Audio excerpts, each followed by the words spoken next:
episode 3 of my end times discussion. I've got a podcast on YouTube that you want to watch all of these. Just go to my YouTube page. It's God's Average Guy. Okay, now this is part 3. I want to tell you what Jesus told us. He gave us the signs of the end. And I'm going to show all this to you, but I want to tell you what God spoke to me, man. I've been praying about this thing. And overwhelmingly, while I was driving the car, God said, "My word is recorded in heaven, and my word is recorded on the earth." Wow. There's a heaven and there's an earth, like Genesis, in the heavens and the earth, right? He said, "My word is recorded in the heaven, and there's an account recorded on the earth." And that account recorded on the earth is this Bible. Stay with me. Let me tell you. He gives me more in this when God's talked to me, but let me give you a verse so you understand why that's important that God's telling me this. Jesus said at the very end of Luke, before he left, he said, "Everything written about me," Jesus said, "must be fulfilled." Because this is an account of God's word written on the earth. Jesus said it must be fulfilled. And then if you look on the end times conversation Jesus gives us in Luke chapter 21, around verse 22, he says, "These are the days of punishment, so that all things which have been written will be fulfilled." Do you see how important that is? Jesus is saying, because he's God in the flesh, that I have established my word on the earth. I have a written account in heaven. There's like the Lamb's book of life is an account. Your name must be in it, and it has to be done through Jesus. But he's saying this written account must be fulfilled. So God goes on and tells me, this written account is me telling you everything that you need to know about me. He says, this tells you, this written account on earth, is to let you know where you come from. That's Genesis. In the beginning, God created the heavens and the earth. And it goes on to show the account of the beginning of mankind. And he says, I tell you everything. I tell you why you're messed up, where sin come from, where you come from. And I show how I work through the nation of Israel to bring salvation to mankind. And then I also come and tell you when all of this comes to an end. He says, I'm going to wrap it up. And I even tell you when I'm going to wrap it up.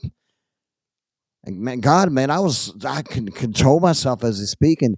And so there is an end. I mean, Jesus even said there's going to be a shutting of the door. If Jesus says, I am the door, and there comes a time when the doors will be shut, right?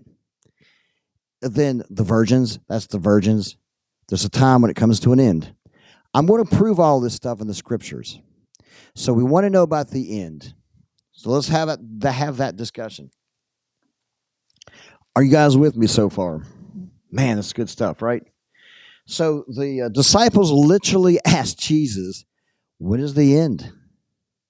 They got straight to it. He says, when will you return? What's the sign of you coming back? Because they understood that he had to leave. God gave us big, clear signs so that we can know if we're in that time. And I am telling you, according to what Jesus says, we are in that time. Okay? So Jesus answered. Let me give you this right here. He answers this.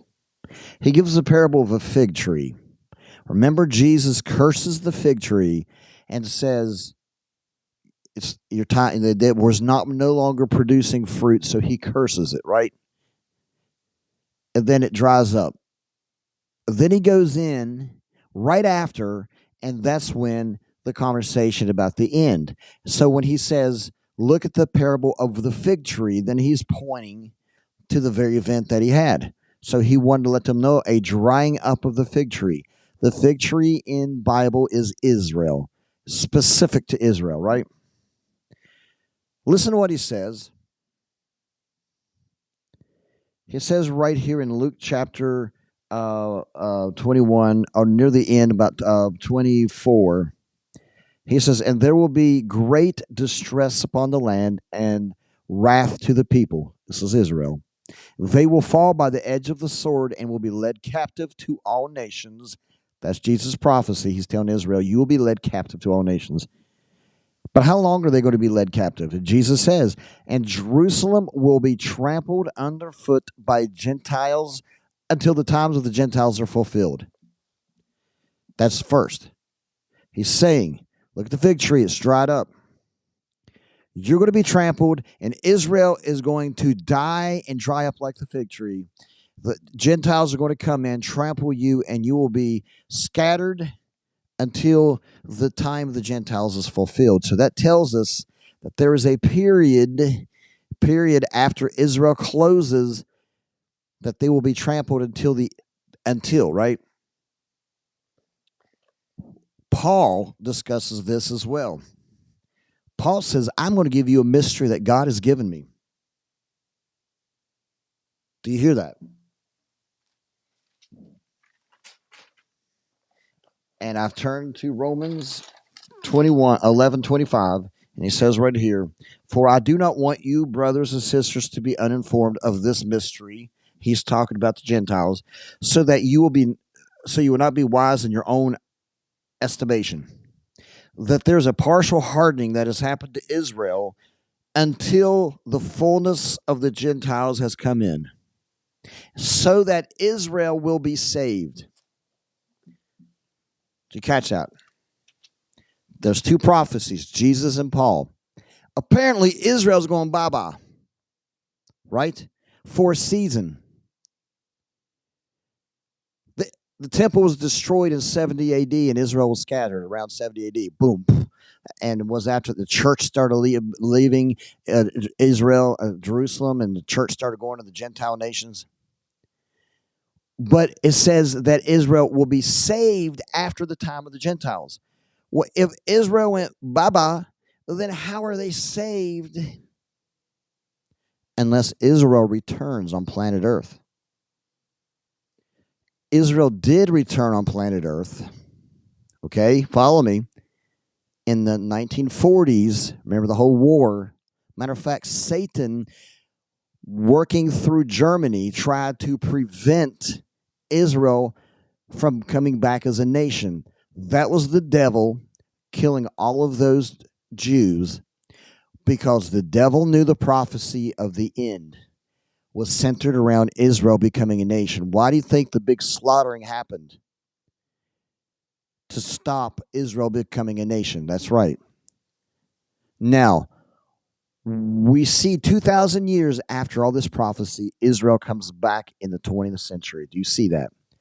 Does Jesus say that's a sign of the end times? Be patient while I flip through my Bible here. Okay? I'm going to go to Matthew 24. So Israel did come back. So now that Israel's here, like Paul said, when the times of the Gentiles is over, there is a salvation coming to Israel. And we'll discuss that probably tomorrow or so when we get into Revelation. And we'll talk about how Israel will come to receive Jesus as the Savior. 144,000 will be saved out of Israel. Specifically, 12,000 from each tribe. These are not Gentiles. This is not the Christian church. You can't interchange Christian church with Israel. This is very specific to Israel. Specifically, the tribes of the tribes are mentioned. So they ask him, when's the end of the age? When is your coming? That means his coming back, which is the end of time. All right, so I'm in 24 here. Look at my notes again. I'm going to start with 24:9. I'm going to read a couple verses here for those who are continuing to be interested in this. He talks about all the things that I said, and then he says, then they will hand you over for tribulation. Okay, that's 24:9. And he talks about some things with false prophets, and then he goes on, discusses more things, and it says, then there will be great tribulation. The great tribulation is The Great Tribulation, the 7 years, right?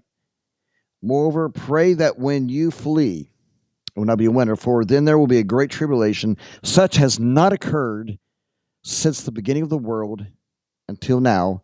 This time he's talking about, nor ever will again. And if those days had not been cut short, no life would have been saved. No life would have been saved is a clue that some, like preachers, will say, well, this is talking about destruction of the temple. But he says no life would have been saved. There's a whole bunch of people outside of Israel when 70 AD happened. I mean, there are people living in Europe, Africa. So when Jesus says no life would be saved, how would everybody on the planet die in 70 AD when the temple's being destroyed?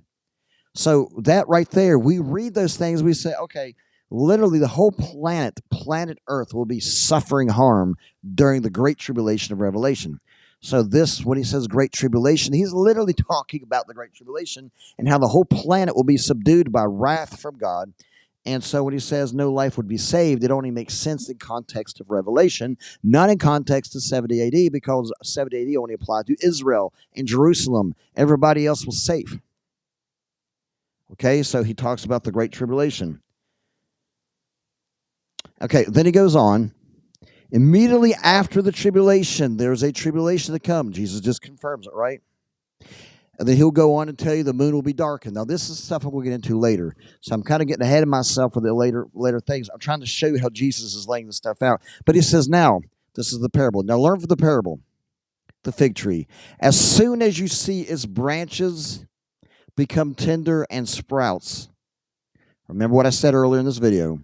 That's Israel, dried up. Israel's dead. It's going into a winter season. Israel's going to dry up and go into a winter season, okay? That's what Jesus said. Look at the parable of the fig tree.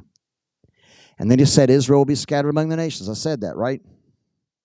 But then then Paul said that Israel will be saved in the end. That means Israel had to come back as a nation. It goes away, but it has to come back to be saved.